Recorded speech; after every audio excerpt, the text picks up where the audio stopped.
Paano malalaman na malakas o masama yung panahon kinabukasan? Alam nyo, kalahati ng buhay ko, more than pa doon, ginugol ko sa pagbabarko. Ito ang nararanasan ko at epektibo to. Ito ang mga palatandaan kung masama ang panahon sa darating na kinabukasan. So makikita nyo, ayan po, planchadong yung dagat. Yan, kinabukasan yan, siguradong malakas yan. Babiyahe pa naman kami mamaya papuntang Norway. Yan, subok ko na yan. Talagang malakas at masama ang panahon sa susunod na araw.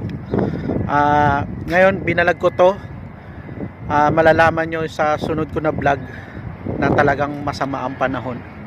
Hindi pa naimbento yung mga weather, mga forecast. Yan, effective yan. Yun lang, salamat.